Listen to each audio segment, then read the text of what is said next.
Okay, here we go with part 2 of neocolonialism in Latin America, 1880 through about 1929, 1930. So the next section we want to talk about is a period of authoritarian rule. Of course, this seems like a constant in Latin America. The existence of caudillos and authoritarians and populists. So, oligarchies and dictatorships. After 1880, authoritarian governments preserved republican forms, but actually functioned as dictatorships or oligarchies. Oligarchies comes from the Greek meaning rule by a few, a small group, represented by a narrow ruling class. Within oligarchies, elections serve to measure the strength of the client networks. And this brings us to Porfirio Diaz and the Porfiriato. Porfirio Diaz was a part Mixtec Indian, part Mixtec mestizo, who fought with Benito Juarez for the Liberal Party in La Reforma. If you remember, that was the civil war between liberals and conservatives at the midpoint of the 19th century in Mexico. And Porfirio Diaz was a liberal. He fought with Benito Juarez on behalf of a liberal government.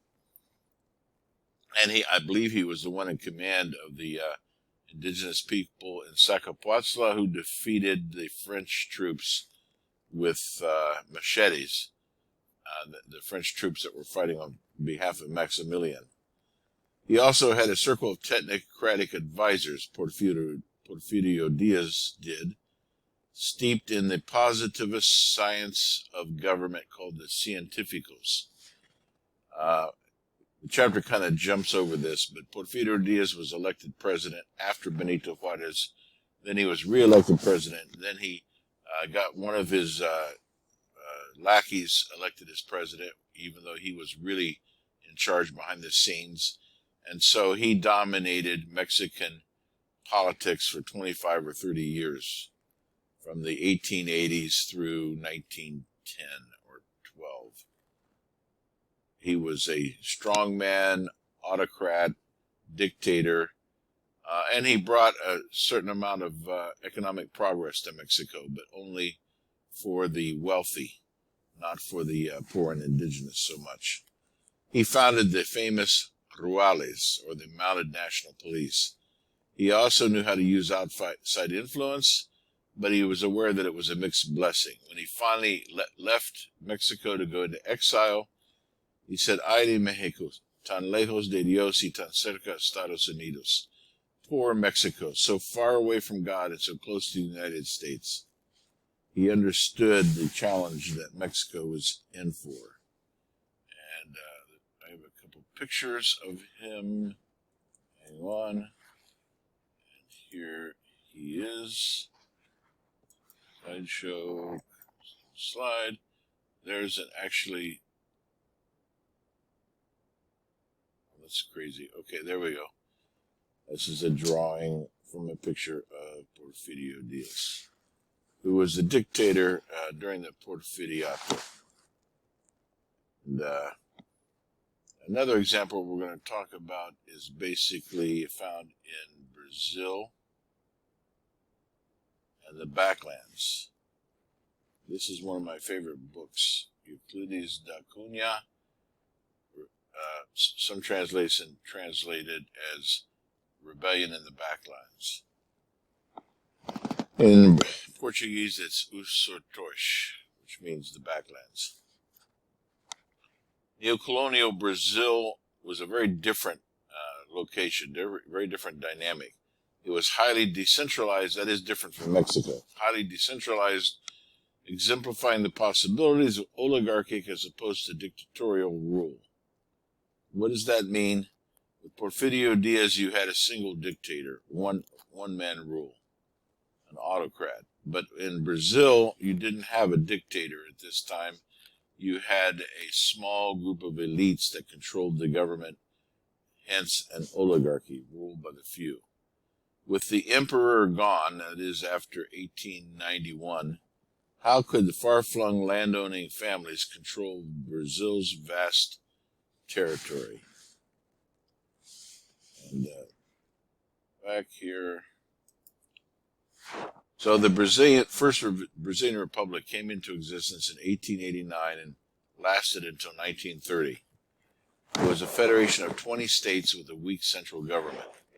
Its first principle, contrasting markedly with the Porfiriato, was local autonomy for each landowning member of the oligarchy.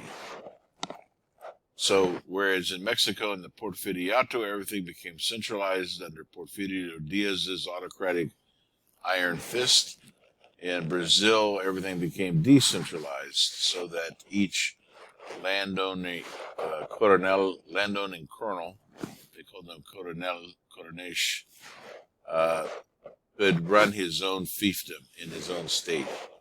The cattle ranchers ran the local elections to their liking. Importantly, the new federal structure let each state keep its own export revenues. In effect, the country-state governors together determined who would be the next president. And the two most powerful states were the state of São Paulo and the state of Minas Gerais. And São Paulo is where they grew the coffee. Minas Gerais is where they had dairy farms. So they called this political structure café y leche, or coffee and milk, coffee and cream, because you had coffee in São Paulo and milk in Minas Gerais, or cream. So they traded the presidency back and forth between them, the two most powerful states. Because São Paulo and Minas Gerais oligarchies wanted autonomy above all, and they already had it in their system. For this reason, their federal presidents did very little. In 1906, the Brazilian federal government began to buy and stockpile excess coffee, millions of tons of it, to prevent overproduction from lowering the price. Thus, huge stockpiles of coffee eventually had to be burned in the big stock market crash of 1929, when the demand for coffee fell through the basement. So that was a self-defeating policy that they had. This brings us to the Canudos Rebellion. I showed you earlier the picture of the book by Euclides da Cunha, Os Sertões, in English, the Rebellion in the Backlands. In the 1890s, bandits in the backlands of the northeast of Brazil, they had Robin Hood reputations. In other words, there were people living in desperate poverty, and there were these bandits who would rob from the rich and give to the poor. This was in the arid sertão, or the desert, the backlands desert of Brazil. They became popular heroes and the subject of ballads in northeastern Brazil. Between 1893 and 1897, thousands of these bandits and poor people and abandoned marginalized population, they came together as fervent believers, gathered around one Antonio the Counselor, Antonio Conselheiro, who preached against the modern materialism and the godless republic. In other words, in terms of their preaching, they seemed to be pro-monarchy and anti-republic. Here, according to the book, the famous classic, The Backlands, written in 1902, was a fiery battle between civilization and barbarism. This is a underlying theme of a lot of Latin American literature. I teach a course on modern Latin American history through literature, and the underlying theme is civilization versus barbarism.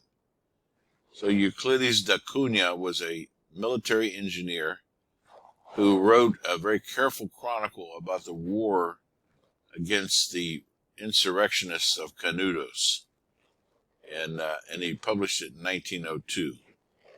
He was horrified by the specter of a fanatical prophet, which is Antonio, the opposite of progress. The Brazilian federal government launched one military expedition after another, unsuccessfully, against the counselor's holy city of Canudos.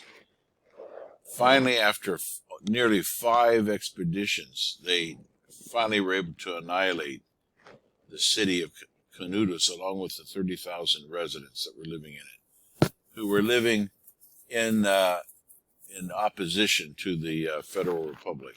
The first expedition was just a few dozen state policemen that were sent to enforce an infraction of the law. They were defeated, so several hundred state policemen were sent out the second time. They were defeated, and eventually about 1,200 federal troops were sent out, who were also defeated. And then the third and fourth expeditions had to be mounted with battalions and machine guns and howitzers, and they finally had to destroy the entire city house by house, because these poorest of the poor gathered around Antonio Consejero, rose up in it with a fanatical fury to fight against the forces of civilization. That was the Canudos Rebellion. Acuna, the author of the book, had been schooled in the scientific racism of his day.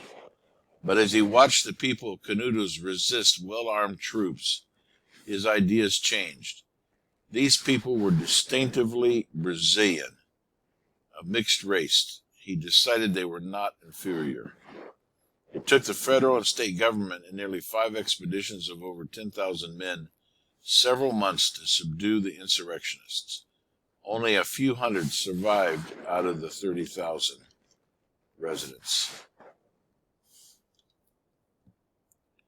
And here is a picture of some of the survivors who are captured by the end of the battle. The people in back are the federal Brazilian troops. So there may be 150, 200 people here who survived this battle and were nearly starved to death. So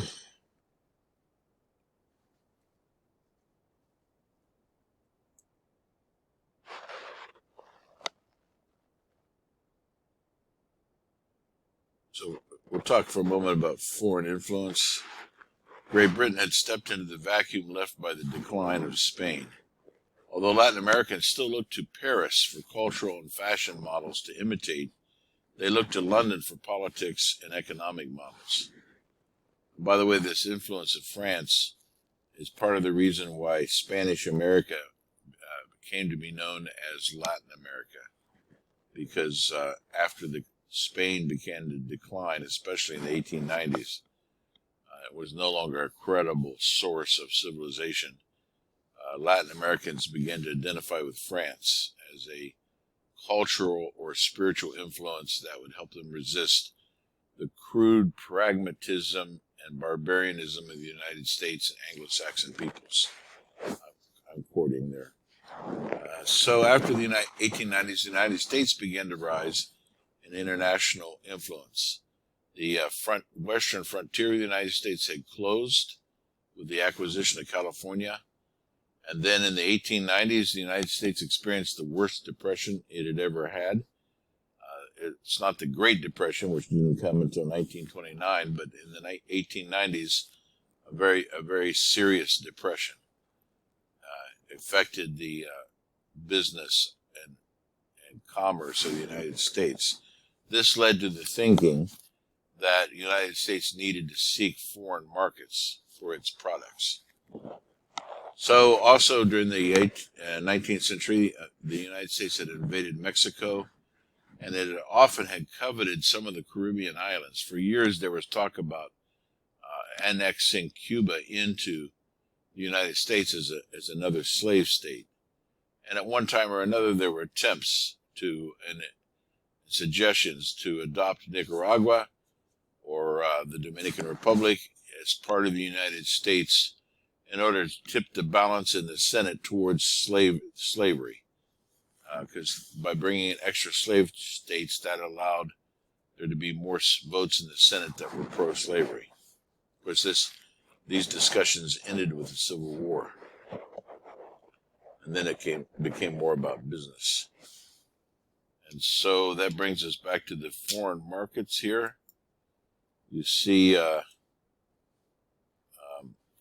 you see at the top, you see foreign military interventions. And here you see foreign investment in millions of dollars. So there tended to be a lot of interventions wherever there was foreign investment. In other words, the U.S. business community freely used the military arm of the United States to enforce its interests as business people. The U.S. National Association of Manufacturers was formed to search for markets abroad, especially in Latin America and in Asia. At the same time, some of the United States called for military expansion. This brings us to Alfred Thayer Mahan.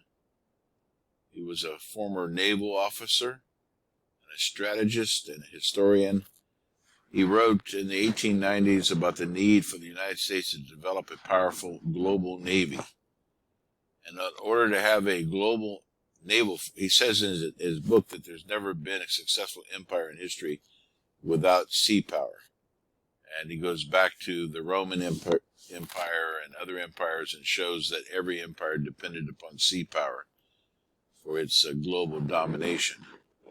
And in his thinking, in order for the United States to dominate the globe as an empire, they needed a transoceanic canal linking the Atlantic and the Pacific Oceans. So in the U.S. presidential campaign of 1896, the victorious Republican Party called for a canal to be built. And it also called for the annexation of the Hawaiian Islands. That's a whole nother story. Hawaii. Hawaii was a kingdom. There was a queen who reigned in Hawaii, and a group of U.S. businessmen resident in Hawaii conspired to overthrow the queen and violate the Hawaiian Constitution, and eventually successfully petitioned the United States to bring Hawaii into the United States as one of the states.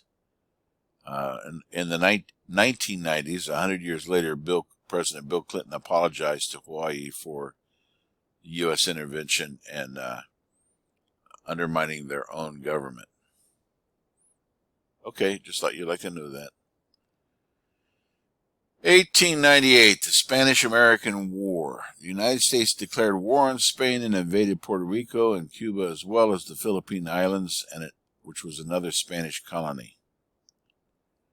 The war lasted only a few weeks, in part because Spain's decrepit forces were already weakened by years of fighting with Cuban patriots and also Filipino patriots. The Cuban rebellion had been organized by Cuban exiles in New York and coincided with a protracted circulation battle between two major New York newspapers, leading to this concept of yellow journalism. These papers created the term yellow journalism by using sensational stories of alleged Spanish atrocities to boost their sales. A little bit like the cable news channels attempt to whip up fear and outrage in order to keep clicks and views coming back. Yellow journalism. U.S. public opinion favored rescuing Cuba from Spanish tyranny, but the outcome of the war benefited U.S. strategic and economic interests, not those of the people who had been rescued, especially not in Cuba. Well, especially the Philippines also. The United States seized these islands from Spain and treated Cuban and Filipino patriots like criminals. Cuba remained a protectorate of the United States for 35 years. By specific proviso, the Platt Amendment was written into the Cuban Constitution, basically saying that U.S. Marines could intervene in Cuba whenever the U.S. government thought it was necessary. The Philippines were governed directly by the United States until the 1940s, and the Hawaiian Islands were annexed to the U.S. in 1898, the same year as the Spanish-American War. This brings us to Theodore Roosevelt, known as TDR. or TR. He didn't like the term Teddy Roosevelt. He preferred Theodore. A future president of the United States, Theodore Roosevelt, was boosted into the presidency by the war for his role in leading a special cavalry unit known as the Rough Riders. And that he was an admirer of Alfred Thayer Mahan and his thesis about sea power, the role of sea power in history. Roosevelt was the Secretary of the Navy during the outbreak of the Spanish-American War. And it just so happened that the Secretary of the Navy was in New Hampshire or Vermont for health reasons, and Roosevelt was in the office of the Secretary of the Navy in his place. When the war broke out, he immediately telegraphed the U.S. Navy forces in the Philippines and ordered them to take Manila. As president in 1903, and that was on the basis of his actions in the Spanish-American War and his leadership of the Rough Riders, that he was tapped to be the vice president of William McKinley. And then when William McKinley in his, shortly into his second term was shot and assassinated, Theodore Roosevelt became president of the United States. As president in 1903, he acquired a U.S. base along with the rights to build and control a canal in Panama. Mahan had said that you need a global navy to dominate the world as an empire. And what does a global navy require? It requires places to refuel and to base its ships out of, a port of call. So what are some of the possible ports of call around the world? Cuba or Puerto Rico. And we acquired a 99-year lease with Cuba when we intervened in Cuba, and hence we got the Guantanamo Naval Base, of recent fame as the prison for terrorists, Guantanamo. We also got Pearl Harbor in the Hawaiian Islands, halfway across the Pacific. And we also got Subic Bay in Manila in the Philippines, which gave the United States a foothold into Asia for business purposes. So there's three major world-class ports, Guantanamo, Pearl Harbor, and Subic Bay, that we acquired through the Spanish-American War. So it only remained then to try to build a canal across Panama. For years, for actually several dozens of years, in the 19th century, the thinking was that a canal would be built through Nicaragua, using the Nicaragua River and Lake Nicaragua. Actually, a lot less would have had to been done in Nicaragua to install a transoceanic canal. There was also a narrow isthmus at the southern part of Mexico, near the Yucatan Peninsula, that could have been used. But we ended up using the Panama Canal. Panama was not a sovereign, independent country. It was a state or a province of the country of Colombia. And Theodore Roosevelt tried to bargain with the Colombian Congress to pick up a French concession to build a canal through the Panama.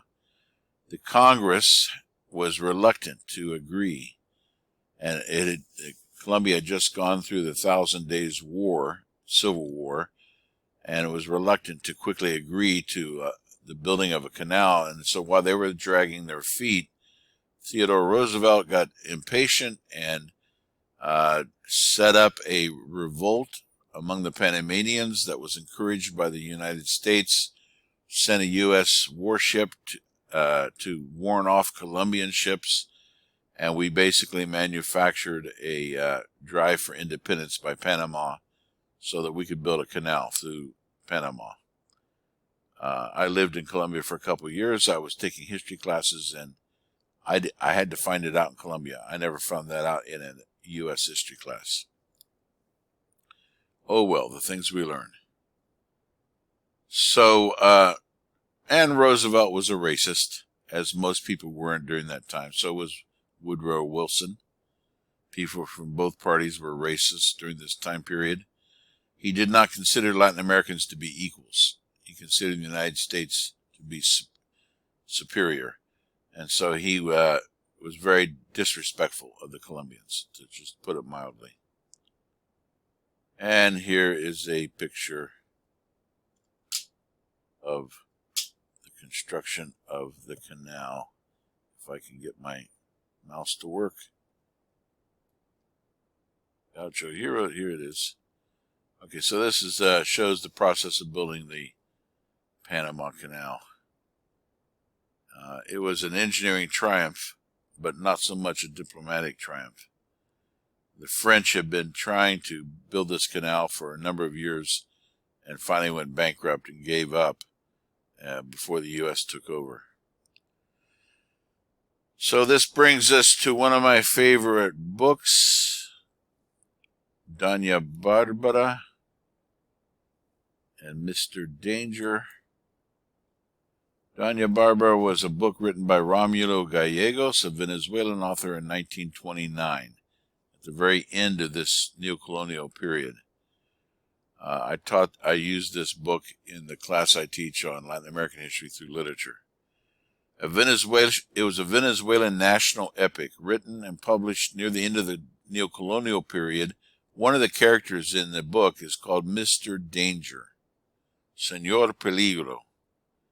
He's a gringo living in the Venezuelan plains area and conniving with a malevolent and ambitious woman named Doña Barbara to acquire more land and more cattle illegally. So Mr. Danger, a quote from the book, Mr. Danger regarded the Venezuelan llanos as ready for the taking because inhabited by people who he considered inferior, lacking his blonde hair and blue eyes. And so that shows you how Venezuelans, at least, felt about North American imperialism during this period of time. Also in the Caribbean, there were problems with this colonialism. In 1905, Roosevelt added the famous Roosevelt Colliery to the Monroe Doctrine, which made the U.S. Marines sort of a hemispheric police force to prevent European military intervention in Latin America. European powers were repeatedly warned off, and the U.S. would engage in gunboat diplomacy on their behalf to extract payment for debts. Roosevelt said the U.S. government would no longer tolerate European interventions. During these same years, cartoons in the U.S. newspapers often showed Uncle Sam dealing with Cuba, Puerto Rico, and Nicaragua, and other countries caricatured as naughty little black Sambos. That's a quote from the book. I showed you the picture earlier with Uncle Sam as a stern schoolmaster correcting the kids who are fighting with one another. Sometimes, as in the Dominican Republic, these were mostly peaceful debt collection operations that included some messy police work, but also public health occasionally and sanitation projects. Sometimes, like in Nicaragua, there were violent military interventions. By the late 1920s, the U.S. Marines were in a 5-year shooting war with Nicaraguan patriot guerrillas. Augusto Cesar Sandino was the guerrilla leader in Nicaragua who accused the United States of imperialism. He later became famous when there was the revolution in Nicaragua in 1979, and the revolutionary forces took the name Sandinistas.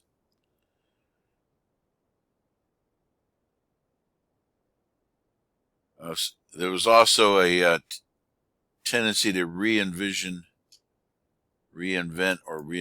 history during this time period. Here's a piece of artwork done showing the torture of Cuauhtemoc. Cuauhtemoc was the emperor of the Aztec Empire who replaced Montezuma after Montezuma was killed. And he led a heroic resistance against the Europeans who eventually was captured and tortured, and here he's shown being tortured. And this turned him into a national hero for Mexicans, showing the resistance of Aztecs against European invaders. And the Spanish are shown here as barbaric torturers. Also, there was Rubén Darío, raged poetically against the godless Roosevelt, and there was the Cuban poet José Marti began a literary movement of defense of Nuestra America, which did not include the United States. Nuestra America was envisioned as one continent, one Pan-American people, but not including the United States. Marti was exiled from Cuba at 16 and devoted his life to the cause of Cuban liberty. From 1881 to 1895, he wrote and worked for the Cuban Patriot cause in New York City, while reporting on the United States for Latin American newspapers as far away as Buenos Aires. Marti knew the United States close up, but the most influential warning against the United States came from afar, from a Uruguayan essayist named José Enrique Rodó, who wrote a book called Ariel in 1900, inspired by Shakespeare's version of Ariel. Inspired a whole generation of Latin American teachers and intellectuals. Like Marti, Rodé respected the United States, but found its utilitarian values alien to Latin America. Rodó accused the U.S. culture of crass materialism and challenged Latin Americans to cultivate the finer things, personified by the spirit Ariel in his book. Also, around this time, Latin America, the cinema or moving pictures caught on in Latin America. This began a new era in Latin America, binding the Latin American imagination to Europe and the United States. Moving pictures first arrived in Latin America in the 1890s, and only a few years later, 6 years after representatives of the pioneering Lumiere brothers showed Porfirio Diaz their first flickering images of Paris, Mexico already had 200 movie houses. Latin American movie screens soon succumbed to the U.S. cinematic invasion that would last through the 1900s. And of course, this brings the Great Depression, and the neocolonial mold was shattered by the stock market implosion in 1929. The international system of trade and finance came crashing down around everyone's ears. The world gradually slid into 2 stormy decades of depression and war, and the demand for Latin American export products plummeted. From Mexico to Brazil to Argentina, the importation of progress came to a screeching halt. The external supports of neocolonialism had disappeared, and its internal supports would soon crumble as neocolonialism receded and gave way to a new period of nationalism. Nationalists toppled the oligarchies and the liberal dictators from the Rio Grande to Tierra del Fuego. So this is our next period, which is the period that we'll talk about next week, which is nationalism. So I have a vocabulary here for you. You need to know what neocolonialism is, what is Canudos, the great export boom, the United Fruit Company, what was the war in 1898, what was Manifest Destiny, who was Joaquim Machado de Assis, who was Rubén Darío, Porfirio Diaz, and what was the Monroe Doctrine and the Roosevelt Corollary. And at the end of the chapter, you have some questions for discussion. Okay, so that's pretty much all I have for you. And I'm going to take a little break here, and I'll be right back with nationalism, the period in Latin American history beginning around 1930. And we will discuss that this coming week. Thank you so much for your time and your kind attention. I'll talk to you soon.